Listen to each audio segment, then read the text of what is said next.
Hallelujah. সবাইকে বলি জয় প্রভু যিশুর জয়। প্রভু যিশুকে কোটি কোটি ধন্যবাদ দিই।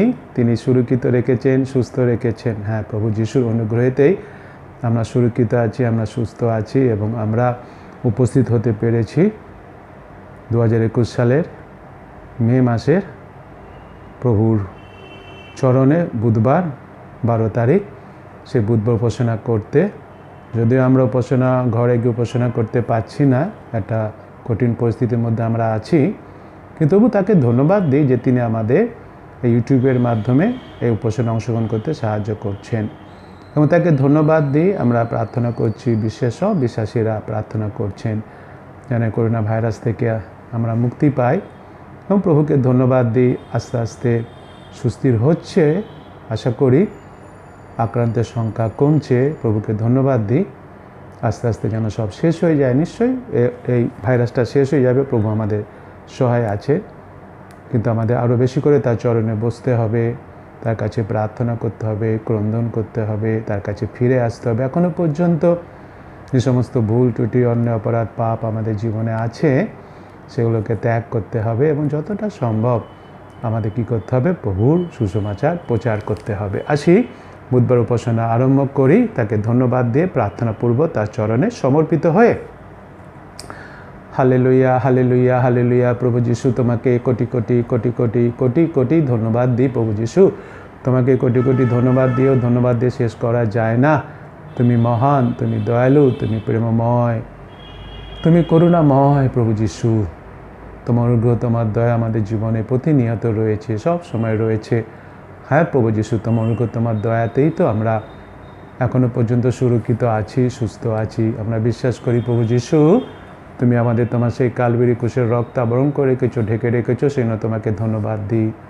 প্রভু, একটা কঠিন পরিস্থিতির মধ্যে আমরা আছি, একটা মহামারীর অবস্থার মধ্যে আমরা আছি, কিন্তু প্রভুগো তুমি আমাদের যত্ন নিচ্ছ, তোমার দৃষ্টি আমাদের প্রতি তুমি রাখেছো, সেই জন্য তোমাকে ধন্যবাদ দিই। যদিও প্রভুগো অনেকেই আক্রান্ত হয়েছে প্রভু যিশু, এবং তোমাকে ধন্যবাদ দিই আমাদের মণ্ডলীর মিশনের 2-1 যারা আক্রান্ত হয়েছিল, তোমার কাছে প্রার্থনা করেছিলাম। প্রভুগো তুমি প্রার্থনা শুনেছো এবং তাদের তুমি সুস্থতা দান করেছো এবং অনেকে সুস্থ হচ্ছে, তার জন্য তোমাকে কোটি কোটি ধন্যবাদ দিই। এবং আমরা যারা তোমার অনুগ্রহে সুরক্ষিত আছি, তোমাকে ধন্যবাদ দিই। আমাদের সমস্ত ভুল ত্রুটি, অন্যায়, অপরাধ, পাপ যা তোমার বিরুদ্ধে করেছি, আমরা স্বীকার করে ক্ষমা চাই। তুমি তো ক্ষমাকারী ঈশ্বর, আমাদের পাপ, অন্যায়, অপরাধ সকল ক্ষমা করো এবং অনুগ্রহ করো, সাহায্য করো যেন আর সেই পাপের পথে যেন আমরা না যাই, পাপকে যেন সম্পূর্ণভাবে ছেড়ে ত্যাগ করে তোমার কাছে ফিরে আসি, সে অনুগ্রহ তুমি করো।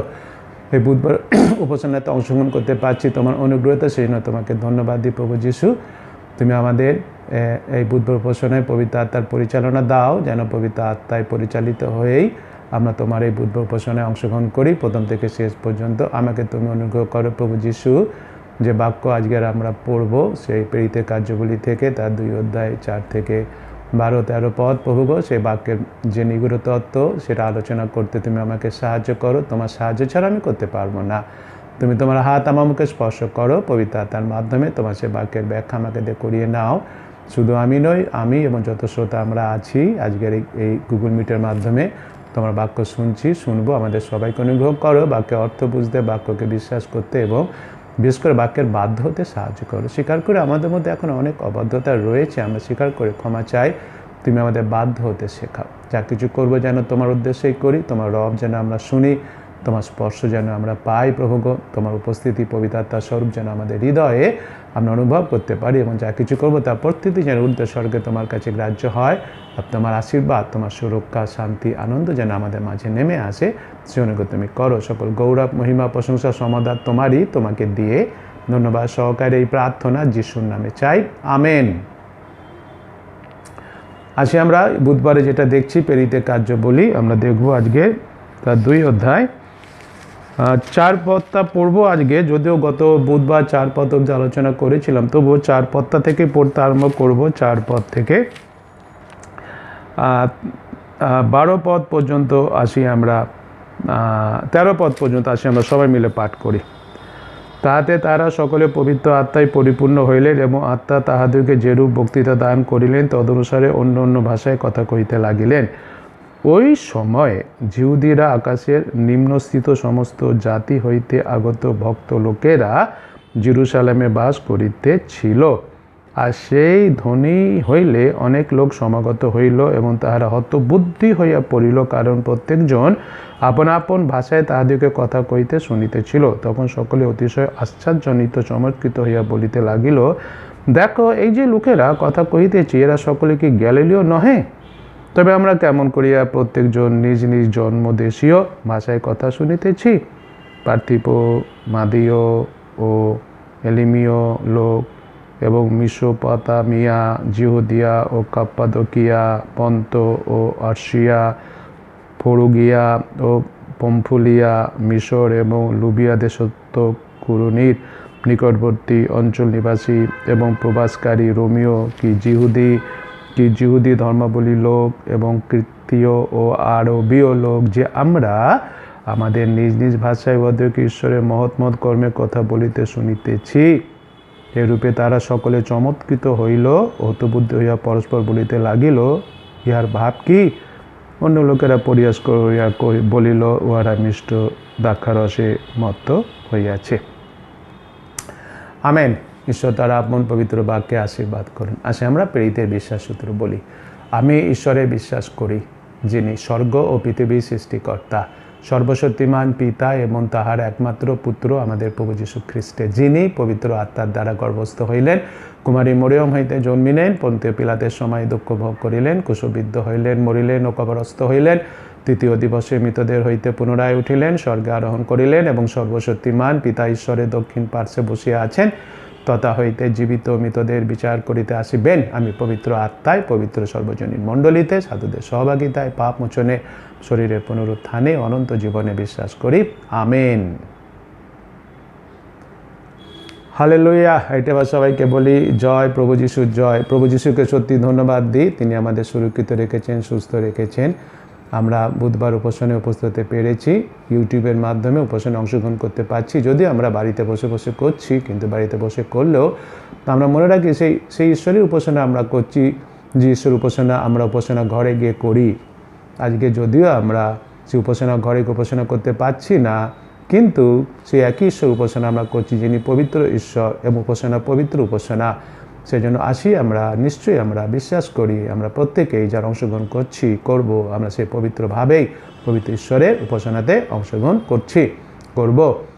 আজকে যে অংশটা আমরা উপাসনাতে পড়েছি, বুধবার উপাসনাতে প্রেরিতের কার্যাবলী তার 2 অধ্যায় 4 থেকে 13 পদ। গত বুধবার 4 পদ অবধি আলোচনা করেছিলাম, তবু আজকে 4 পদটা পড়লাম এই জন্য, কেন 4 পদটা পড়লে তারপরে যে পদগুলো, সেই পদগুলোকে নিয়ে আলোচনা করতে একটু সুবিধা হবে।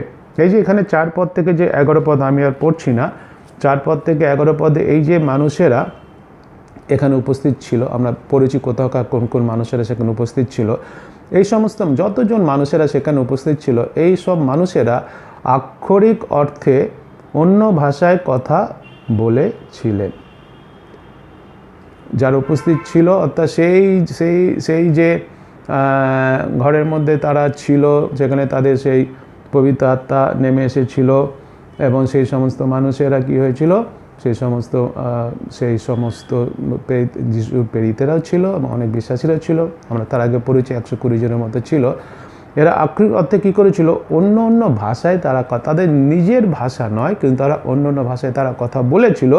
এবং তখন কী হয়েছিল, ওই সময় যেটা আমি বলছিলাম, যে ওই সময় ওই যে জেরুজালেম শহরে কী হয়েছিল, বিভিন্ন দেশের ইন্টারন্যাশনাল প্রতিনিধিরা, এই যে একটা উৎসব, সে গত বুধবার আমরা শুনেছি, সেই উৎসব 7 সপ্তাহের উৎসব বলা হতো।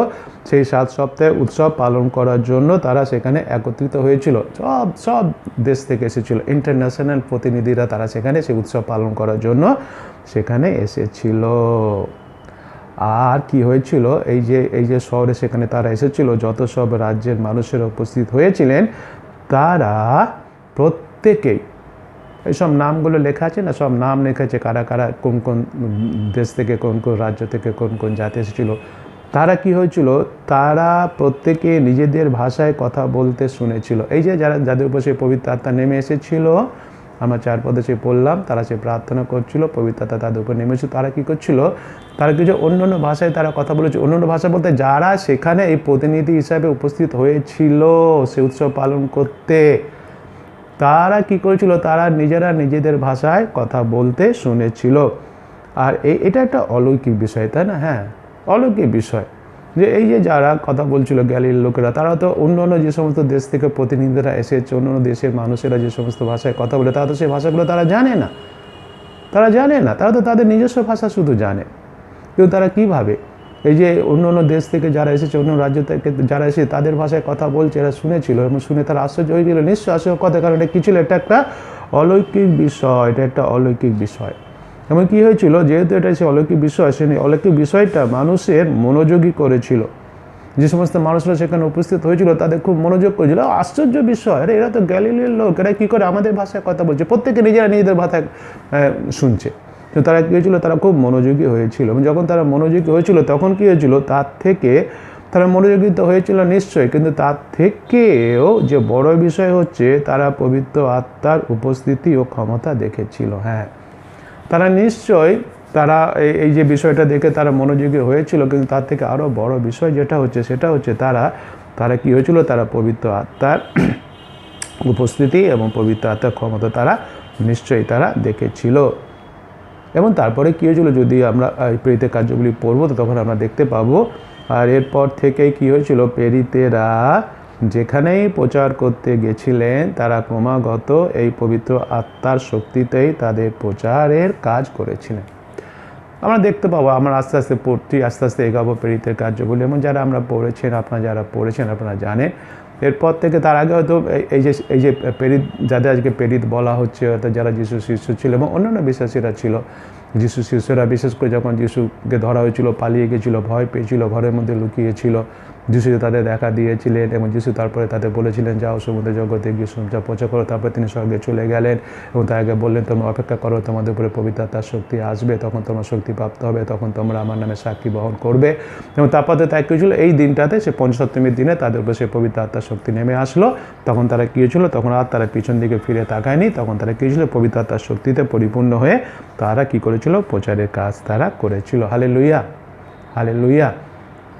আমরাও প্রভু যীশু খ্রিস্টকে বিশ্বাস করেছি, যেদিন সেদিন আমরা সেই পবিত্র আত্মার শক্তি পেয়েছি, পবিত্র আত্মা আমরা পেয়েছি। এবং আমাদের দেহটাকে কী বলে? আমাদের দেহটা যে পবিত্র আত্মার মন্দির, অর্থাৎ প্রভু যীশু খ্রিস্ট স্বয়ং তিনি পবিত্র আত্মা নেই। কার আত্মা? প্রভু যীশু খ্রিস্টের আত্মা।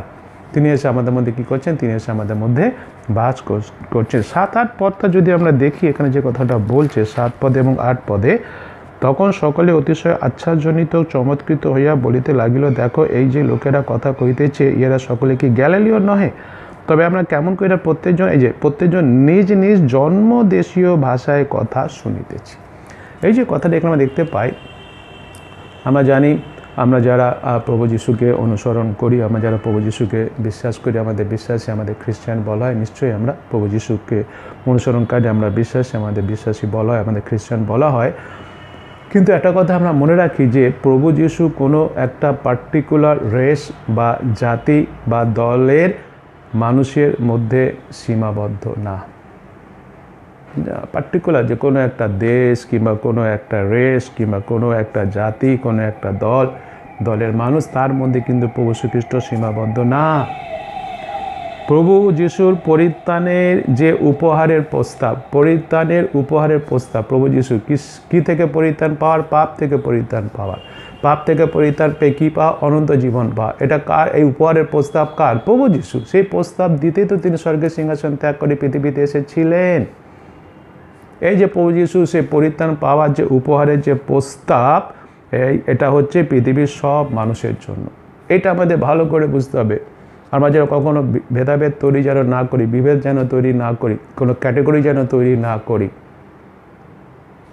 পৃথিবীর সব মানুষের জন্য যারা এই সময় শহরে উপস্থিত ছিলেন, এই যে আমরা পড়লাম এখানে, এই জেরুজালেম শহরে উপস্থিত ছিলেন সেই সময় পঞ্চসপ্তমীর দিনে, সেই সময়কার কথা বলা হচ্ছে। যখন উপস্থিত ছিলেন তারা প্রেরিতদের মুখে ও অন্যান্য বিশ্বাসীদের মুখে তাদের নিজেদের ভাষা ছাড়াও অন্যদের ভাষায় কথা বলতে শুনে আশ্চর্য হয়েছিলেন। হ্যাঁ, তারা শুনেছিল যে এই সমস্ত মানুষেরা পেরিতেরা অর্থাৎ পেরিতের এবং বিশ্বাসীরা যারা ছিল সেখানে প্রার্থনা করছিল, পবিত্র আত্মা যাদের উপর নেমেছিল, বারবার সে কথাটা বলছি। এবং সেখানে যে সমস্ত মানুষেরা সমস্ত দেশগুলোর নাম লেখা আছে, জায়গাগুলোর নাম লেখা আছে, রাজ্যগুলোর নাম লেখা আছে, সেই সমস্ত জাতিগুলো এসেছিল, উপস্থিত হয়েছিল। তারাও তো নিজেদের ভাষায় কথা শুনছে এবং অন্যরা অন্যদের ভাষায় কী করছে, কথা শুনছিল। এবং তার মাধ্যমে তারা কী ছিল, নিশ্চয়ই তারা শুনে আশ্চর্যজনিত হয়েছিল। আশ্চর্যজনিত হওয়ার কথা, আশ্চর্য হয়েছিল, কিন্তু আশ্চর্য হওয়ার দরকার নেই। কেন আশ্চর্য দরকার নেই কথাটা বলছি? আশ্চর্য দরকার নেই এই জন্য, কেননা ঈশ্বর সুসমাচার ছড়িয়ে দেওয়ার জন্য, সুসমাচার কি, সুসমাচারটা কি? প্রভু যীশু খ্রিস্ট। সুসমাচার ছড়িয়ে দেওয়ার জন্য সব ধরনের অলৌকিক কাজ করে থাকেন। আমেন। হ্যাঁ, এই অলৌকিক কাজ কে করলেন? ঈশ্বর করলেন। অলৌকিক কাজ কে করেন? ঈশ্বর করেন। কিন্তু কেন করেন? সুসমাচার ছড়িয়ে দেওয়ার জন্য, যাতে সমগ্র জগতে সুসমাচার কী হয়ে যায়, ছড়িয়ে যায়। অন্য অন্য ভাষায় মানুষদের তিনি কি করেছেন? অন্য অন্য ভাষার মানুষদের তিনি আহ্বান করেছেন। হ্যাঁ, কীভাবে তিনি এটা করে থাকেন? অন্যান্য ভাষার মানুষদের আহ্বান করে অনেক ভাষার মানুষদের তার অনুসরণকারী তৈরি করেন। হ্যাঁ, আজকে আমরা দেখতে পাই পৃথিবীতে, তাই না? নানা জাতি আছে, নানা দেশ আছে, নানা ভাষাভাষী আছে। তিনি এই সমস্ত ভাষাভাষী মানুষদের কী করেছেন? আহ্বান করেছেন এবং তাদের মাধ্যমে সুসমাচার প্রচার করেছেন। এবং তার মাধ্যমে কি হয়েছে? নানা জাতি, নানা ভাষাভাষী মানুষেরা কার অনুসরণকারী হয়েছে? যিশুর অনুসরণকারী হয়েছে। এই যিশু অনুসরণকারী কে তৈরি করেছেন? তাদের ঈশ্বর তৈরি করেছেন। এইভাবেই তিনি এইভাবে অলৌকিক কাজ, নিশ্চয় এইভাবে তিনি কাজ করে সেটা করে থাকেন, তিনি করছেন, আজকেও করছেন। সেজন্য আপনি কোন জাতি সেটা কোনো ব্যাপার নয়, আপনার গায়ের রং কী রকম সেটাও কোনো ব্যাপার নয়, আপনি কোন দেশের লোক, কী ভাষায় কথা বলেন, এসবগুলো কোনো ব্যাপার নয় ঈশ্বরের কাছে। আমরা যেন কখনো ভেদাভেদ তৈরি করার চেষ্টা না করি। ঈশ্বর যেটা করেননি অনেক সময় সেটা করার চেষ্টা করে থাকি না, সেটা যেন কখনো আমরা না করি। এটা কোনো, এই সমস্তগুলো কোনো ব্যাপার নয়। ঈশ্বর আপনার সঙ্গে কথা বলছে, আপনি যে জাতিরই হোক না কেন, যে রঙেরই হোক না কেন, যে ভাষাভাষীরই হোক না কেন, যা শিক্ষায় আপনার হোক না কেন, ঈশ্বর আপনার সাথে, সবার সাথে, সব মানুষের সাথে কথা বলছেন। প্রশ্ন, আপনি কি শুনছেন? এটা হচ্ছে আসল প্রশ্ন নিজের কাছে। ঈশ্বর বলছেন কথা, ঈশ্বর সব মানুষকে ভালোবাসেন, কারণ ঈশ্বর জগৎকে এমন প্রেম করিলেন যে আপনার একজাত পুত্রকে দান করিলেন, যেন যে কেহ তাহাতে বিশ্বাস করে সে বিনষ্ট না হয় কিন্তু অনন্ত জীবন পায়। ঈশ্বরের ইচ্ছা একজনও যেন বিনষ্ট না হয়, ঈশ্বরের ইচ্ছা যেন সবাই মন পরিবর্তন করে পরিত্রাণ পায়। ঈশ্বরের ইচ্ছা এটা। আমরা কিভাবে ভেদাভেদ তৈরি করব, আমরা কিভাবে ক্যাটাগরি তৈরি করে দেবো, এই সমস্ত মানুষেরা কাছে সুসমাচার দেবো, এই সমস্ত মানুষকে সুসমাচার দেবো না, এই সমস্ত মানুষেরা পরিত্রাণ পাবে, এই সমস্ত মানুষেরা পরিত্রাণ পাওয়ার যোগ্য নয়, না, আমরা কোনোদিন এটা তৈরি করতে পারি না। সেটা ঈশ্বরের ব্যাপার, ঈশ্বরের কাছে। আমাদের কি করতে হবে? সবার কাছে সুসমাচার প্রচার করতে হবে। এই পঞ্চসপ্তমীর দিনে সেটাই হয়েছিল, ঈশ্বর সেটা করেছিলেন। সেখানে এই সমস্ত নামগুলো আমরা দেখতে পাই, লেখা আছে, সেটা আমরা দেখতে পাই। এই 9 থেকে 11 পদ যদি আমরা দেখি, কি দেখি আমরা 9 থেকে 11 পদে বলছে, এই যে আমি নামগুলো আবার পড়ছি, পার্থীয়, মাদ্রি, ঠিক আছে, নামগুলো পড়ছেন, এই সমস্ত দেশের সব নামগুলো লেখা আছে। 10 পদে সেই কথাগুলো লেখা আছে। এবং তারপরে কী দেয়, 11 পদে দেখি এই সমস্ত কিছু কথা লেখা আছে। তারপর বলছে 11 পদে যেটা আমি পড়ি, আমাদের নিজ নিজ ভাষায় উহাদিওকে ঈশ্বরের মহৎ মহৎ কর্মের কথা বলিতে শুনিতেছি। এই যে 9 এবং 10 পদে যে সমস্ত জায়গাগুলোর কথা লেখা আছে, এসব জায়গার নামগুলো কেন উল্লেখ করা হয়েছে? এই যে এগুলোকে একটা জায়গা, এগুলো জায়গা না, একটা জায়গা, নাম উল্লেখ করা হয়েছে। অনেক জায়গার নাম, অনেক জায়গা আমরা দেখছি, সবগুলো পড়লাম না, একবার পড়েছি, সেই জন্য সব জায়গা, অনেক জায়গার নাম এখানে উল্লেখ করা হয়েছে, অনেক জায়গার নাম। এই সমস্ত জায়গায় যে নামগুলো বলছে, এখান থেকে কী হয়েছিল? এখান থেকে জিহুদীরা এসেছিল পর্ব পালন করতে, জেরুসালেমে এসেছিল এবং অনেক মানুষেরা সেখানে এসেছিল পর্ব পালন করতে। এই যে জিহুদীরা এসেছিল সেখানে পর্ব পালন করতে, এই জিহুদীরা কিন্তু প্যালেস্টাইনে বাস করতেন না, তখন সেই সময় প্যালেস্টাইনে বাস করতেন না, তারা তাড়িত, সেই সময়কার কথা বলা হচ্ছে, তারা তাড়িত হওয়ার জন্য কি হয়েছিল, কিংবা তারা বন্দী অবস্থায় তারা কি করেছিল, তারা পৃথিবীর অন্যান্য দেশে গিয়েছিল। হ্যাঁ, সেখান থেকে তারা কী করতো, এই যে উৎসব হবে 7 সপ্তাহে উৎসব, সে ব্রত নেমে সেটা আছে, আমরা দেখেছি। এই উৎসবে তারা অংশগ্রহণ করার জন্য তারা সেখানে এসেছিল। এবং যদি একটা বিষয় যদি আমরা চিন্তা করে দেখি এখানে, যে খুব সম্ভবত কোনো জিহুদিরা যারা, তারপরে আমরা যদিও আজকে আমরা পড়িনি, কিন্তু আমরা পড়বো সেই 14 পদ থেকে লেখা আছে, কিন্তু পিতর 11 জনের সহিত দাঁড়ায় উচ্চস্বরে তাহাদের কাছে বক্তৃতা কহিলে, যে পিতরের বক্তৃতা, তারপর থেকে লেখা আছে। আগামী বুধবার সেই পিতরের বক্তৃতা আমরা শুনবো, আলোচনা করব। কিন্তু এই যে তারা তো সেখানে উপস্থিত ছিল, এবং সম্ভবত যেটা বলা হচ্ছে যে কোনো জিহুদিরা যারা পিতরের সেই বক্তৃতা শুনেছিলেন, পিতরের কথা শুনেছিলেন, তারা ঈশ্বরের পরিত্রাণের সুসংবাদ, এই যে বক্তৃতা কী ছিল, ঈশ্বরের পরিত্রাণের সুসংবাদ কার মাধ্যমে? যিশুর মাধ্যমে। এটা হচ্ছে সুসংবাদ, এটা হচ্ছে সুসমাচার, এটা হচ্ছে গসপেল। এই বিষয়টা তারা শুনেছিল, সেই ঈশ্বরের সেই পরিত্রাণের সুসংবাদ। এই সে পরিত্রাণের সুসংবাদ ঈশ্বর কখন থেকে তৈরি করেছিলেন? যখন সে আদম হাওয়া সেই পাপ করেছিল, তখন থেকে তিনি সেটা তৈরি করেছিলেন। মানুষকে তিনি কী করবেন? পাপ থেকে তিনি মুক্তি দেবেন। এই সুসংবাদ নিয়ে তারা তাদের বাড়িতে ফিরেছিলেন। হ্যাঁ, সম্ভবত কেউ সবাই না হলেও কেউ কী করেছিল? সে সুসংবাদ তারা শুনেছিল মানে কি, সেটাকে তারা বিশ্বাস করেছিল, গ্রহণ করেছিল। সেই সুসংবাদ নিয়ে তারা কী করেছিল? তাদের বাড়িতে তারা ফিরেছিলেন। এইটা যে বিষয়টা আমরা এখানে যদি চিন্তা করে দেখি, কী করেন ঈশ্বর? এইভাবে ঈশ্বর সুসমাচার ছড়িয়ে দেওয়ার রাস্তা প্রস্তুত করেছিলেন। হ্যাঁ, সেই পঞ্চম সপ্তমীর দিন থেকে কি আরম্ভ হলো? সুসমাচার ছড়িয়ে দেওয়ার রাস্তা তিনি কী করলেন? প্রস্তুত করলেন। কে প্রস্তুত করলেন? ঈশ্বর। সমগ্র জাতির কাছে, সমগ্র মানুষের কাছে। এখানে যেন কোনো আমরা ক্যাটেগরি তৈরি না করি। এই কথাটা আমি বারবার বলছি, কারণ অনেক সময় শোনা যায়, অনেকে আমরা বলে থাকি যে না, সবার জন্য সুসমাচার নয়, সবার জন্য পরিত্রাণ নয়। সবার জন্য পরিত্রাণ নয় কি সবার জন্য পরিত্রাণ, সেটা ঈশ্বর বুঝবেন, ঈশ্বর জানে। কিন্তু ঈশ্বর আমাদের বলছে সমুদয় জগতে সুসমাচার পৌঁছে দাও, সমস্ত মানুষের কাছে সুসমাচার পৌঁছে দাও। তারপরে কারা মনোনীত না, সেটা ঈশ্বরের ব্যাপার। কিন্তু আমাদের কাজ হবে যীশু খ্রিস্টের অনুসন্ধানকারী হিসাবে, যীশু খ্রিস্টের বিশ্বাসী হিসাবে, খ্রিস্টান হিসাবে, প্রচারক হিসাবে আমাদের কাজ হবে সবার কাছে কী করা? সুসমাচার পৌঁছে দাও। ঈশ্বর সেই কাজ করলেন পঞ্চম সপ্তমীর দিনে। সমস্ত মানুষদের তিনি নিয়ে আসলেন, সেখানে জড়ো করলেন শহরে, এবং পবিত্র আত্মা দিলেন, এবং এরা যারা ছিল সেই পবিত্র আত্মা প্রাপ্ত হলো, তা ওদের ভাষায় কথা বলতে আরম্ভ করলো। কেন? কিসের জন্য? সুসমাচার পৌঁছে দেওয়ার জন্য, সুসমাচার ছড়িয়ে দেওয়ার জন্য। এই কাজটা কার? ঈশ্বরের কাজ, ঈশ্বর করেছেন। হালেলুয়া! ঈশ্বর সব মানুষকে ভালোবাসেন, ঈশ্বর আপনাকে ভালোবাসেন, সবাইকে ঈশ্বর ভালোবাসেন। এইটা আমাদের ভালো করে বলতে, ঈশ্বর কখনো মানুষের মধ্যে ভেদাভেদ তৈরি করেন না। তিনি কি করেছিলেন? এইভাবে তিনি সমস্ত জায়গাতে ছড়িয়ে দেওয়ার রাস্তা প্রস্তুত করেছিলেন। আমরা যত এই প্রেরিতের কার্যবলী পড়ব, তত জানতে পারবো যে এই যে পঞ্চসপ্তমীর দিনে যারা এখানে উপস্থিত ছিল, এই পঞ্চসপ্তমীতে যারা উপস্থিত হয়েছিল, সেই উৎসব পালন করার জন্য এসেছিল, আর পরে তারা বিশ্বাসী হয়েছিল। সবাই না হলেও যারা উপস্থিত হয়েছিল, পিতরের মুখে সেই সুসমাচার শুনেছিল, ঈশ্বরের সেই পরিত্রাণের সংবাদ তারা পেয়েছিল, এবং তারা বিশ্বাস করেছিল। বিশ্বাস করার পরে তারা বিশ্বাসী হয়েছিল। তাদের মাধ্যমে সেখানে যারা উপস্থিত ছিল, এসেছিল উৎসব পালন করতে, সেই পিতরের বক্তৃতা শুনেছিল, তেমন তারা সেটাকে বিশ্বাস করেছিল, পরিত্রাণের সুসমাচারটাকে বিশ্বাস করেছিল, ঈশ্বরের পরিত্রাণের সুসমাচারকে তারা বিশ্বাস করে, যিশুকে তারা বিশ্বাস করেছিল। এবং তার মাধ্যমে কি হয়েছিল? তার মাধ্যমে পৌল ও অন্যান্য সংবাদ বহনকারীদের প্রচার করার ক্ষেত্রে কিভাবে তারা কি করেছিল? রাস্তা প্রস্তুত করে দিয়েছিল। অর্থাৎ এরা কি হয়েছিল? পরবর্তীকালে পৌল এবং অন্যান্য যারা সেই সংবাদ বহনকারী, সুসমাচার বহনকারী ছিল, তাদের সাহায্য করেছিল যেন তারা কি করতে পারে? সুসমাচার সুন্দরভাবে প্রচার করতে পারে।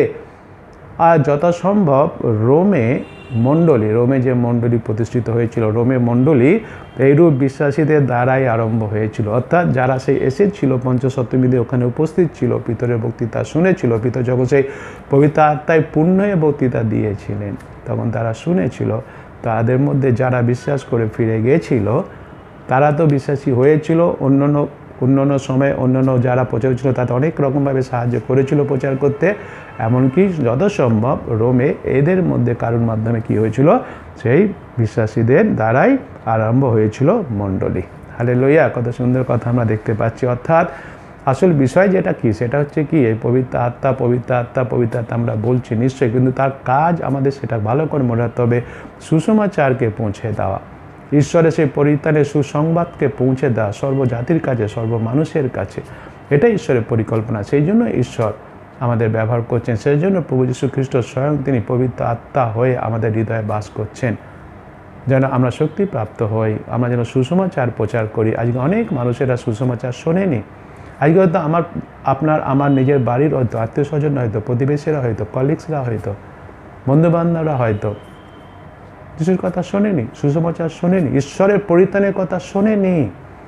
ঈশ্বর যে সবাইকে ভালোবাসেন, যিশু যে সবার জন্য ক্রুশে মরেছেন, যিশুকে বিশ্বাস করলেই পরিত্রাণ পাওয়া যায়, এই বিষয়গুলো আমাদের কি করতে হবে? আজকে তুলে ধরতে হবে, সাহসপূর্বক তুলে ধরতে হবে প্রেরিত কার্যগুলিতে, সেটা আমরা দেখতে পাই। 12 পদটা দেখি, 12 পদটা দেখে আমি শেষ করি প্রার্থনা করে। 12 পদে বলছে, এইরূপে তারা সকলে চমৎকৃত হইল, হতবুদ্ধ হইয়া পরস্পর বলিতে লাগলো, ইহার ভাব কি? চমৎকৃত অর্থাৎ যারা সেখানে উপস্থিত হয়েছিল পঞ্চসপ্তমীর দিনে, সেই 7 দিনের পর্ব পালন করার জন্য, কিন্তু এই যে ঘটনা ঘটার জন্য সেখানে তারা আসলো, এসে দেখলো যে এই সমস্ত গ্যালিলীয় মানুষেরা, অর্থাৎ সেই যারা পবিত্র আত্মায় পূর্ণ হয়েছিল, অন্যান্য ভাষায় তারা কথা বলছিল, বক্তৃতা দিচ্ছিল, কথা বলছিল, তাদের দেখে এরা কী হয়েছিল? বলছে তারা চমৎকৃত হইল, হতবুদ্ধি হইল। চমৎকৃত হইল তারা, হতবুদ্ধি হলো, এখানে আমরা দেখতে পাচ্ছি। জনসাধারণ যারা সেখানে জমায়েত হয়েছিল সেই সময়, এই পঞ্চসপ্তমীর দিনে, যখন তারা বুঝতে পারলো অতি প্রাকৃতিক কিছু ঘটনা হচ্ছে, মানে এটা মিরাকেল, এটা সুপার ন্যাচারাল কিছু একটা, নিশ্চয়ই, যে এরা গ্যালিলীয় লোক, এরা আমার ভাষায় কীভাবে কথা বলছে, এটা সত্যি একটা সুপার ন্যাচারাল। যখন এই অতি প্রাকৃতিক কিছু ঘটনা হচ্ছে, তারা স্বাভাবিকভাবে এর মানে জানতে চাইবে। তারা চাইবে, তার মানে জানতে চেয়েছিল, সে কথা করে বলছে, বলতে ইহার ভাব কি, এই ভাব কি, তার মানে জানতে তারা চেয়েছিল, নিশ্চয়ই তারা চাইবে। এবং তারপরে যদিও আজকে আমি পড়িনি, কিন্তু আমরা আগামী বুধবার দেখব কি করেছিল সেই পিতর এগিয়ে এসেছিল, বক্তৃতা দিয়েছিল। এখন এটা জাস্ট একটুখানি বলে আমি শেষ করি।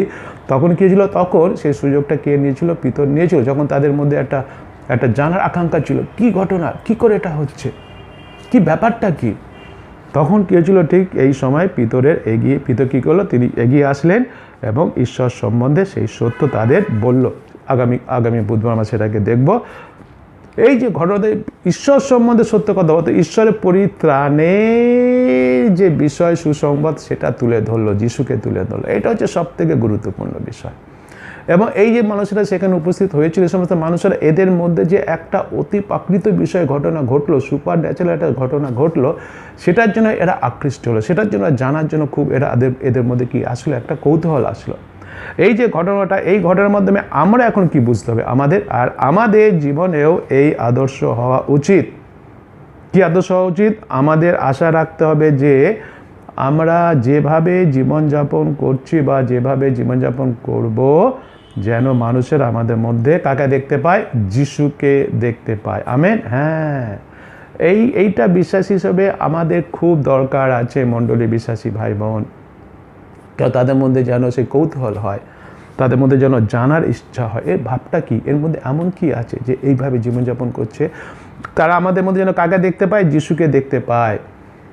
আর তা সম্ভব হবে তখনই যখন আমাদের মধ্যে দীপ্তি থাকবে ও জ্যোতির্গণের ন্যায় আমরা প্রকাশ করব নিজেদের এই অন্ধকার জগতে। আমরা জানি সেই দীপ্তির কথা, আমরা জানি প্রভু খ্রিস্ট বলেছেন মথিলিখিত সুসমাচার তার 5 অধ্যায়, আমরা 14 পদ, সেটা নিশ্চয়ই আমরা জানি। প্রভু খ্রিস্ট পরবর্তী উপদেশের কথা তিনি বলেছেন। 5 অধ্যায় 14 পদে কী কথা বলছে? তোমরা জগতের দীপ্তি, পর্বতের উপরে স্থিত নগর গুপ্ত থাকিতে পারে না। তোমরা জগতের দীপ্তি। হ্যাঁ, জগৎ অন্ধকার, তাই না? মানুষেরা যারা এখনও যিশুকে বিশ্বাস করি, তারা অন্ধকারে বাস করছে, এবং তারা যদি আমাদের মধ্যে দীপ্তি যেন দেখে, এই আমরা হচ্ছে সেই দীপ্তি, প্রভু খ্রিস্টের কথা বলেছেন। এবং যদি আমরা দেখি একটা কথা, সেই আমাদের কেউ জ্যোতির মতো আমাদের জ্বলতে হবে। আমরা যদি দেখি সেই ফিলিপিও, যদি দেখি ফিলিপিও তার 2 অধ্যায় 15 পদে কী কথা বলছে? ফিলিপিও 2 অধ্যায় 15 পদে বলছে, যেন তোমরা অনিন্দনীয় ও অমায়িক হও, এই কালে সেই কুটিল ও বিপদগামী লোকদের মধ্যে ঈশ্বরের নিষ্কলঙ্ক সন্তান হয়। এই যে কথা বলছে, এই কালে সেই কুটিল ও বিপদগামী লোকদের মধ্যে, এই যে কাল একই এখনও সেই যে কাল বাস করছে, কালে মানুষেরা কীরকম বলছে, কুটিল ও বিপদগামী, এরা কুটিল এই বিপদগামী, এই সমস্ত লোকদের মধ্যে আমরা যারা বিশ্বাসী, আমরা যারা যিশু অনুসন্ধানকারী, আমাদের মধ্যে যাদের মধ্যে এখন পবিত্র আত্মা যিশু এসে বাস করছেন, পবিত্র আত্মার মন্দির বলছে মধ্যে ঈশ্বরের নিষ্কলঙ্ক সন্তান হও। ঈশ্বরের নিষ্কলঙ্ক সন্তান, ঈশ্বরের সন্তান নিশ্চয়ই, কিন্তু কীরকম সন্তান, নিষ্কলঙ্ক সন্তান হও, যাদের মধ্যে তোমরা জগতে জ্যোতির্গণের ন্যায় প্রকাশ পাইতেছ, জীবনের বাক্য ধরিয়া রাখেছ। জ্যোতির্গণের ন্যায় প্রকাশ পাইতেছ, সেই জ্যোতি ঈশ্বর প্রভু যিশু আমাদের দিয়েছেন। এইভাবে আমাদের জীবনযাপন করতে হবে। এবং মতিলিখিত সুসমাচার সেই আমরা যদি দেখি সেই সেখানেও তিনি বলেছেন যে আমাদের কী হতে হবে, 5 অধ্যায় 13 পদে তিনি বলেছেন যে তোমরা পৃথিবীর লবণ, কিন্তু লবণের স্বাদ যদি যায় তবে তা কী প্রকারে লবণে গুণাবিষ্ট করা যাইবে, তাহার কোনো কাজে লাগবে না, কেবল বাইরে ফেলিয়া দিবার লোকের পদতলে তুলিতে হবে যোগ্যতা। আমাদের কী বলছে, পৃথিবীর লবণ, তো যে পৃথিবীর লবণ, পৃথিবীর দীপ্তি, জ্যোতির্গণের মতো আমাদের প্রকাশিত হতে হবে। এই বিষয়গুলো যখন আমাদের মধ্যে থাকবে, তখন অন্ধকারের মানুষেরা আমাদের মধ্যে কাকে দেখতে পাবে, যিশুকে দেখতে পাবে, তারা যিশুকে দেখবে। তার মাধ্যমে কি হবে, তার মাধ্যমে কি হবে, অন্যেরা আমাদের প্রতি আকর্ষিত হবেই হবে। যেরকম সেই পঞ্চসপ্তমীর দিনে সে জেরুজালেমে যে সমস্ত মানুষের উপস্থিত হয়েছিল অন্যান্য জায়গা থেকে এসে, যখন এরা নানা ভাষায় কথা বলতে আরম্ভ করলো, ঈশ্বরই তাদের সাহায্য করলেন পবিত্র আত্মার মাধ্যমে, তখন তারা আকর্ষিত হয়েছিল, জানার চেষ্টা করেছিল। সেইরূপভাবে আমাদেরও, আমরা যদি চিন্তা করে দেখি যে আমরা কি পবিত্র আত্মা পাইনি, আমি তো পবিত্র আত্মা পেয়েছি, তো যিশু তো এসেছেন, আমাদের হৃদয়ে বাস করছেন, তো আমাদের দেহ হচ্ছে তো পবিত্র আত্মার মন্দির। কেন, কিসের জন্য যিশু কেন সেদিন তাদের সেই পবিত্র আত্মা দিয়েছিলেন, যেন এই সমস্ত মানুষেরা এদের সেই বিষয়টাকে দেখে যেন আকর্ষিত হয়, যেন আসে, জানার চেষ্টা করে প্রভু খ্রিস্ট আজকে কেন আমাদের মধ্যে এসে বাস করছেন, পবিত্র আত্মা তিনি এসেছেন, আমাদের দেহটাকে কেন তিনি পবিত্র আত্মার মন্দির করছেন, এই জন্যই যেন আমাদের মধ্যে সেই দীপ্তি থাকে, আমাদের সেই লবণের স্বাদ থাকে, যেন আমরা জ্যোতির্গণের মধ্যে প্রকাশ পাই, যেন যারা এখনও যিশুকে বিশ্বাস করেন পরিত্রাণ, কিন্তু তারা ঈশ্বরের মনোনীত, ঈশ্বর চান তারা বিশ্বাস করুক, তারাও পরিত্রাণ পাক, একজনের বিনষ্ট ঈশ্বর চান না। কিন্তু প্রশ্নটা হচ্ছে, আমি কি, আপনি কি, আমরা কি সেই জ্যোতির মতো প্রকাশ করছি নিজেদের, দীপ্তির মতো জ্বলছি, লবণের মতো স্বাদ আমাদের আছে? এগুলো থাকতে হবে আমাদের, থাকলেই কি হবে, অন্য মানুষেরা তারা আমাদের প্রতি আকর্ষিত হবে, তারা নিশ্চয়ই জানতে চাইবে আমাদের মধ্যে এমন কি আছে যার ফলস্বরূপ আমরা এত আকর্ষিত ও আলাদা। তারা নিশ্চয়ই জানতে চাইবে, তারা আকাঙ্ক্ষিত হবে, যেরকম সেই পঞ্চসপ্তমীদের সমস্ত মানুষেরা হয়েছিল, ভাবটা কি জানতে চেয়েছিল, এবং তখন পিতর এগিয়ে এসেছিল। যখন তারা আমাদের জীবন সম্বন্ধে তারা আকর্ষিত হবে, জানতে চাইবে, তখন কী করতে হবে, তখন আমাদেরও এগিয়ে আসতে হবে। আমাদের এগিয়ে এসে, পিতর এগিয়ে এসে কার কথা বলেছিল, ঈশ্বরের সে পরিত্রাণের সুসমাচারের সুসংবাদ তাদের দিয়েছিল। আজকে আমাদের সেটা করতে হবে, নিজের সম্বন্ধে বাহবা করা নয়, যিশুর কথা বলতে হবে, ঈশ্বরের পরিত্রাণের পরিকল্পনার কথা বলতে হবে। ঈশ্বর আপনাকে ভালোবাসেন, যিশু আপনাকে ভালোবাসেন, যিশু পথ সত্য জীবন, যিশু আপনার পাপ নিয়েছেন, যিশু আপনার পাপের জন্য ক্রুশে মরেছেন। যিশুকে বিশ্বাস করুন, যিশুকে বিশ্বাস করলেই পরিত্রাণ পাওয়া যায়, পাপের ক্ষমা পাওয়া যায়, পাপের ক্ষমা পেলেই মনের শান্তি থাকে, আনন্দ থাকে, দীপ্তির সন্তান হওয়া যায়, আলোর সন্তান হওয়া যায়, অনন্ত জীবন পাওয়া যায়। এই কথাগুলো আজকে আমাদের তার আগে আমাদের কী করতে হবে, সেইভাবে জীবনযাপন করতে হবে। যিশুর আলো আজকে আমাদের ফুটিয়ে তুলতে হবে, সৎভাবে জীবনযাপন করতে হবে, নিষ্কলঙ্কভাবে জীবনযাপন করতে হবে। এই যে আজকে আমরা একটা মহামারীর মধ্যে পড়েছি, আমাদের এর মধ্যে থেকে একটা শিক্ষা নেওয়া উচিত, শিক্ষা নিতে হবে আমাদের। আমরা ফিরে আসি যিশুর কাছে, ঈশ্বরের সন্তান, আমরা নিষ্কলঙ্ক সন্তান হয়ে আসি। আমরা এখনও আমাদের মধ্যে যা কিছু ভুল ত্রুটি, অন্যায়, অপরাধ, পাপ আছে, জাগতিকতা এখনও পর্যন্ত রয়েছে, এখনও পর্যন্ত আমরা অন্যায়ভাবে, ভুলভাবে যদি জীবনযাপন করছি, আমরা সেগুলোকে ত্যাগ করি। যিশু যে দীপ্তি আমাদের দিয়েছেন, যিশুর দীপ্তিটাকে আসে আমরা অন্ধকার মানুষের কাছে ফুটে, যে পবিত্র আত্মা আমরা পেয়েছি, পবিত্র আত্মা আমাদের মধ্যে এসেছে, প্রভু খ্রিস্ট স্বয়ং আমাদের মধ্যে এসেছে, তাকে আসি আমরা মানুষের কাছে তুলে ধরি, সৎভাবে জীবনযাপন করি, ভালোভাবে জীবনযাপন করি, নিঃস্বার্থভাবে জীবনযাপন করি, মানুষকে ভালোবাসি, মানুষকে সাহায্য করি, মানুষের সেবা করি। যিশু কথা বলেছেন, আমি সেবা পেতে আসিনি, সেবা করতে এসেছি। যিশু মানুষের প্রতি সবসময় করুণাগ্রস্ত ছিলেন, যখনই মানুষকে তিনি দেখেছেন, মানুষের প্রতি করুণা করেছেন। সেই মনোভাব আমাদের মধ্যে থাকতে হবে। প্রথমত আমাদের নিজেদের বিশ্বাসী ভাই বোনদের মধ্যে থাকতে হবে, মণ্ডলী বিশ্বাসী ভাই বোনদের থাকতে হবে। আমাদের মধ্যে দলাদলি, ভেদাভেদ, হিংসা থাকলে হবে না, একে অপরকে ভালোবাসতে হবে। যিশু বলেছেন, এক নতুন আজ্ঞা আমি তোমাদেরকে দিয়েছি, তোমরা পরস্পরকে প্রেম করো, আমি যতদূর তোমাদেরকে প্রেম করেছি। আমাদের একে অপরকে প্রেম করতে হবে, ভালোবাসতে হবে। যিশু যেভাবে আমাদের প্রেম করেছেন, মূল্যমালিন্য থাকলে হবে না, ভেদাভেদ থাকলে হবে না, সব স্বীকার করে নিতে হবে, ত্যাগ করতে হবে। কারণ পবিত্র আত্মার মন্দির আমাদের দেহটা, যিশু বাস করছেন আমাদের মধ্যে, যেন আমরা অন্য মানুষের কাছে প্রকাশ করতে পারি সেই যিশুর প্রেমকে। যিশুর আলোকে, যিশুর করুণাকে। সেটা হচ্ছে আসল বিষয়। আমার জীবনকে, আপনার জীবনকে অন্য মানুষের কাছে যিশুর প্রেম তুলে ধরছে, যিশুর আলো তুলে ধরছে, যিশুর করুণা তুলে ধরছে, যিশুর সেবা তুলে ধরছে। সেভাবে কি আমি জীবনযাপন করছি নাকি স্বার্থপরের মতো নিজের মতো জীবনযাপন করছি? মণ্ডলী বিশ্বাসী ভাই বোন, আমরা আসি এমনভাবে জীবনযাপন করি যেন মানুষেরা আকর্ষিত হয়, তারা যেন আমাদের কাছে আসে, তখন যেন আমরা সেই যিশুর আশা তাদের কাছে বুঝিয়ে বলতে পারি, ব্যাখ্যা করে বলতে পারি। যদি আমরা দেখি সেই প্রথম পিতর তার 3 অধ্যায় 15 পদে কী কথা বলছে, যে কেউ তোমাদের অন্তরস্থ প্রত্যাশার হেতু জিজ্ঞাসা করে তাহাকে উত্তর দিতে সর্বদা প্রস্তুত থাকো, কিন্তু মৃদুতা ও ভয় সহকারে উত্তর দিও, সৎ সংবেদ রক্ষা করো। উত্তর দিতে হবে আমাদের, কিন্তু তার আগে তো আমাকে সেভাবে তৈরি করতে হবে। পবিত্র আত্মা আমি পেয়েছি, পবিত্র আত্মা আমার মধ্যে বাস করছে, যিশু আমার মধ্যে এসেছেন, আসি আমরা তার বাধ্য হই। এটা হচ্ছে আসল বিষয়, বাধ্য হতে হবে, মেনে চলতে হবে। নিজেকে প্রশ্ন করি নিজেরা, আপনার জীবনে এমন কোনো বা কি আলাদা বিষয় আছে জীবনে? এমন অতি প্রকৃত এমন বিষয় আপনার মধ্যে আছে যাতে কেউ আপনাকে ডেকে জিজ্ঞাসা করবে আপনার মধ্যে এমন কি আছে? আপনি যে আশার কথা বললেন, এই আশার কথার মানে কি? আমাদের আজকে এইভাবে জীবনযাপন করতে হবে। সেই জন্যই পবিত্র আত্মা আমাদের মধ্যে এসেছে। সেই পঞ্চশক্তির দিনে সেই জন্য পবিত্র আত্মা পেয়েছিল প্রেরিতেরা, বিশ্বাসীরা, এবং মানুষের মধ্যে তখন জানার চেষ্টা হয়েছিল বিষয়টা কি, ব্যাপারটা কি। তখন পিতর এগিয়ে এসেছিল, আগামী বুধবার আমরা শুনবো, যিশুকে তুলে ধরেছিল তাদের কাছে, ঈশ্বরের পরিত্রাণের পরিকল্পনার কথা তুলে ধরেছিল, সুসংবাদের কথা তুলে ধরেছিল, সুসমাচার তুলে ধরেছিল।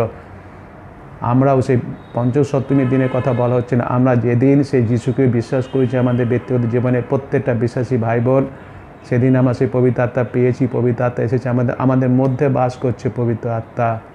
কিসের জন্য? যেন আমরাও যিশু খ্রিস্টকে মানুষের কাছে তুলে দিই, যেন মানুষেরা বলে না, ফল দেখে যদি খ্রিস্ট দেখা দেখো সে নতুনকৃত হয়ে আছে, পুরাতন বিষয়গুলো অতীত হয়ে গেছে, অর্থাৎ নতুন বিষয় হবে আমাদের মধ্যে। আমার মানুষেরা সেটাকে দেখবে, আমার মধ্যে নতুন বিষয়টা দেখবে, আমার আচার ব্যবহার কথাবার্তা স্বভাব সব পাল্টে যাবে, সম্পূর্ণ টার্ন অ্যারাউন্ড আমি হব। তখন মানুষেরা আশ্চর্য হয়ে যাবে, কিভাবে এরকম ঘটনা ঘটতে পারে, কিভাবে এই মানুষটা এরকম হতে পারে।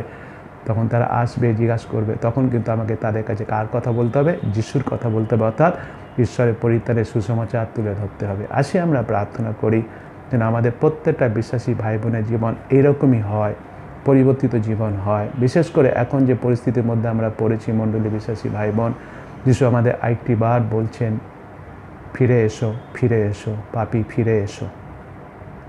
আমরা যিশুকে বিশ্বাস করেছি, গ্রহণ করেছি, কিন্তু হয়তো এখনও পর্যন্ত আমরা সেইভাবে জীবনযাপন করছি না যেভাবে যিশু চাইছেন। যেভাবে পবিত্র আত্মা আমাকে পরিচালনা করতে চাইছে সেভাবে পরিচালনা হচ্ছি না। আমি নিজে ইচ্ছামতো জীবনযাপন করছি এখনও পর্যন্ত। যিশু চান যেন আমি তার কাছে ফিরে আসি। মণ্ডলী বিশ্বাসী ভাই বোনেরা, আসি আমরা ভালো করে বোঝার চেষ্টা করি যেন আর স্বার্থপর যেন না হই। এই জীবন আমার না, রক্ত দিয়ে যিশু কিনেছেন আমায়, দাবি নেই কারো আর, দাবি নেই কারো আর, আমি জেতার, আমি জেতার, আমি জেতার। আমাদের বিশ্বাসীদের জীবন হচ্ছে যিশুর, বিশ্বাসীর জীবন হচ্ছে পবিত্র আত্মার মন্দির। দেহটা ঈশ্বরের প্রভু যিশু খ্রিস্টের, সে দেহের অঙ্গ প্রত্যঙ্গ আমরা মণ্ডলীর। আমাদের কাজ হচ্ছে সুসমাচার প্রচার করা, কিন্তু তার আগে আমাদের পরিবর্তিত হতে হবে। যিশুর কাছে আসে আমরা প্রার্থনা করি, আমাদের মধ্যে যত ভুল ভ্রান্তি অন্য অপরাধ যে আমরা স্বীকার করি, তার কাছে ক্ষমা চাই, মাসে মাসে যিশুর আলো, যিশুর দীপ্তি, যিশুর সেই লবণের মতো স্বাদ এবং সেই জ্যোতির্গণের মতো আসে আমরা প্রকাশ করি নিজেদের অন্য মানুষের কাছে, এবং প্রার্থনা করি, তার চরণে বসে প্রার্থনা করি যেন প্রভু আমাদের ক্ষমা করেন, যেন প্রভু আমাদের রক্ষা করেন। করোনা ভাইরাসটা একদম মরে যায়, একদম ধ্বংস হয়ে যায়, তার যেন কেউ আক্রান্ত না হয়। যারা আক্রান্ত হয়েছে তারা যেন সবাই সুস্থ হয়ে যায়, আবার যেন আমরা স্বাভাবিক জীবনযাপন করতে পারি, এবং যেন আরও বেশি করে আমরা সুসমাচার প্রচার করতে পারি, সৎভাবে জীবনযাপন করতে পারি, নিষ্কলঙ্কভাবে জীবনযাপন করতে পারি, ঈশ্বরের বাক্য অনুযায়ী জীবনযাপন করতে পারি, পবিত্রতার শক্তিতে পূর্ণ হয়ে যেন জীবনযাপন করতে পারি। আসি আমরা এইভাবেই প্রার্থনা করি এবং ঈশ্বরের আশীর্বাদ পাই। ঈশ্বর আমাদের প্রত্যেকে সেভাবে আশীর্বাদ করুন, আমেন। প্রভু যিশু তোমাকে ধন্যবাদ দিই সুন্দর বাক্যের জন্য। হ্যাঁ প্রভু যিশু তোমাকে ধন্যবাদ দিই, যেদিন তোমাকে ব্যক্তিগত জীবনে মুক্তিদাতা পরিত্রাতা হিসাবে বিশ্বাসপূর্বক গ্রহণ করে স্বীকার করেছি, ব্যাপতিস্ম নিয়েছি, সেদিন পবিত্র আত্মার স্বরূপ তুমি এসেছো, প্রত্যেকটা বিশ্বাসীর মধ্যে তুমি বাস করছো, সেজন্য তোমাকে ধন্যবাদ দিই। প্রত্যেকটা বিশ্বাসীর দেহকে তুমি পবিত্র আত্মার মন্দির করেছো, এই জন্যই যেন আমরা তোমার সেই আলো, তোমার সেই জ্যোতি, তোমার সেই পরিত্রাণের সুসমাচার যেন মানুষের কাছে তুলে ধরতে পারি, যেন মানুষের আমাদের জীবনে সেই পরিবর্তন দেখে যেন মানুষেরা আমাদের জীবনের প্রতি যেন আকর্ষিত তারা হয়, তারা যেন আমাদের কাছে এসে প্রশ্ন করে আমাদের জীবনটা এত সুন্দর কীভাবে, এত আনন্দ কীভাবে, এত শান্তি কীভাবে। তখন যেন আমরা তাদের কাছে প্রভু যিশু তোমাকে তুলে ধরতে পারি, যেন মানুষের আমাদের জীবনে যিশু তোমাকে দেখতে পায়। আমরা বিশ্বাস হিসেবে যেন সেইভাবে জীবনযাপন করি। ক্ষমা চাই, এখনও পর্যন্ত আমরা সেইভাবে জীবনযাপন করে উঠতে পারিনি, স্বীকার করছি। আমাদের মধ্যে এখনও জাগতিক অনেক বিষয় আছে, আমাদের মধ্যে এখন অনেক মূল্যমালিন্য আছে, হিংসা আছে, ঘৃণা আছে, লোভ আছে, চাতুরিতা আছে, মিথ্যা আছে, ছলনা আছে। প্রভু গো, স্বীকার করি, ক্ষমা চাই। প্রভু তুমি আমাদের ক্ষমা করো, পাপের পথ থেকে আমরা তোমার কাছে ফিরে আসি। প্রভু গো, তুমি আমাদের ক্ষমা করো, এই করোনা ভাইরাসে তুমি আমাদের উদ্ধার করো, রক্ষা করো। হ্যাঁ প্রভু গো, যেন আমরা কোভিড-19 মুক্ত একটা পৃথিবী পাই, স্বাভাবিক পৃথিবী যেন পাই, যেরকম দিয়েছিলে তুমি আমাদের সুন্দর পৃথিবী, যেন আমরা স্বাভাবিকভাবে জীবনযাপন করি, আবার যেন একে অপরের সাথে আমরা সুন্দরভাবে সহযোগিতা করতে পারি, কাজকর্ম করতে পারি, আনন্দ করতে পারি। প্রভু যিশু তোমার নাম আরও ভালো করে যেন প্রচার করতে পারি আমরা, সেই আশীর্বাদ তুমি আমাদের করো। প্রভু তুমি আমাদের সুরক্ষিত রেখেছো, তোমাকে ধন্যবাদ দিয়ে আমাদের মণ্ডলীতে যারা আক্রান্ত হয়েছিল তাদের সবাইকে তুমি সুস্থতা দান করেছো এবং সুস্থ হচ্ছে অনেকেই, তার জন্য তোমাকে ধন্যবাদ দিই। প্রভু প্রার্থনা করে বলি প্রভু, আরও অনেকেই হয়তো আমাদের মণ্ডলী মিশনে না হলেও অনেকে প্রভু আক্রান্ত হয়ে আছেন, তাদের তুমি স্পর্শ করো, যিশুর নামে সুস্থতা দান করো প্রভু। এবং আমাদের মণ্ডলী মিশনে হয়তো এই করোনা ভাইরাসে আক্রান্ত না হলে শারীরিক দিক থেকে নানারকমভাবে অসুস্থতার মধ্যে যারা রয়েছেন তাদের জন্য প্রার্থনা করে বলি, তাদের তুমি স্পর্শ করো, যিশুর নামে সুস্থতা দান করো প্রভু। যাদের অভাব অনটন আছে তুমি যিশুর নামে সমস্ত অভাব দূর করে দাও প্রভু যিশু। যাদের দুঃখ কষ্ট ব্যথা বেদনা আছে তুমি যিশুর নামে সমস্ত দুঃখ কষ্ট ব্যথা বেদনা তুমি দূর করে দাও প্রভু যিশু। যাদের সমস্যা রয়েছে সমস্যার সমাধান তুমি করে দাও প্রভু যিশু। অশান্তি আছে অশান্তি দূর করে তোমার শান্তি দান করো প্রভু যিশু। প্রার্থনা করে বলি প্রভু মণ্ডলী বিশ্বাসী ভাই বোনদের পরিবারে যারা এখন মতো পরিত্রাণ পায়নি তুমি তাদের অনুগ্রহ করো, তার জন্য যিশু তোমাকে বিশ্বাস করে গ্রহণ করে শেয়ার করে যেন তারাও পরিত্রাণ পেয়ে যেন পরিত্রাণপ্রাপ্ত বিশ্বাসী হয়, গোটা পরিবার যেন পরিত্রাণপ্রাপ্ত বিশ্বাসী হয় প্রভু।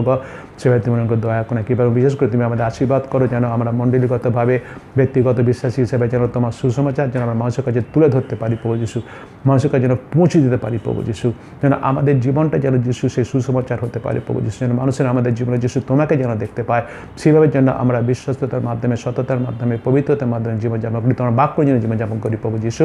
সে আশীর্বাদ অনুগ্রহ দয়া করে কৃপা তুমি করো। ধন্যবাদ দিই সুস্থ রেখেছো, সুস্থ রাখো। ধন্যবাদ দিই সুরক্ষিত রেখেছো, সুরক্ষিত রাখো। শান্তিতে রেখেছো, আনন্দে রেখেছো। ধন্যবাদ দিই শান্তিতে রাখো, আনন্দে রাখো প্রভু। তুমি আশীর্বাদ করো। এই যে ভ্যাকসিন যারা পেয়েছি তার জন্য তোমাকে ধন্যবাদ দিই, যারা পাইনি আমরা আমাদের সবাই ভ্যাকসিন পেতে পারি, সে আশীর্বাদ অনুগ্রহ দয়া করে কৃপা তুমি করো। সকল ধন্যবাদ, মহিমা, গৌরব, প্রশংসা, সমাদর তোমাকে দিয়ে ধন্যবাদ সহকারে এই প্রার্থনা যিশুর নামে চাই, আমেন। হে আমাদের স্বর্গস্থ পিতা, তোমার নাম পবিত্র বলিয়া মান্য হোক, তোমার রাজ্য আইসুক, তোমার ইচ্ছা স্বর্গের যেমন এই পৃথিবীতে তেমনই সিদ্ধ হোক। আর আমাদের প্রয়োজনীয় খাদ্য আজ আমাদেরকে দাও, আমরা যেমন আপন আপন অপরাধীকে ক্ষমা করিয়াছি তদ্রূপ তুমি আমাদের অপরাধ সকল ক্ষমা করো। আর আমাদেরকে পরীক্ষাতে আনিও না, কিন্তু মন্দ হইতে রক্ষা করো, কারণ রাজ্য, পরাক্রম, মহিমা যুগে যুগে তোমারই, আমেন। এখন আমাদের প্রভু যীশু খ্রিস্টের অনুগ্রহ, পিতা ঈশ্বরের প্রেম, পবিত্র আত্মা শান্তি, সহভাগিতা, আনন্দ আমাদের মিশন মণ্ডলী, গৃহমণ্ডলীতে যত বিশ্বাসী ভাই বোন আছেন এবং বিশ্বে যেখানে যত বিশ্বাসী ভাই বোন আছেন তাদের সকলের উপরে এখন থেকে যীশু খ্রিস্টের দ্বিতীয় আগমন পর্যন্ত বিরাজিত হোক, আমেন। Hallelujah, hallelujah, hallelujah. সবাইকে বলি জয় প্রভু যীশু, জয়।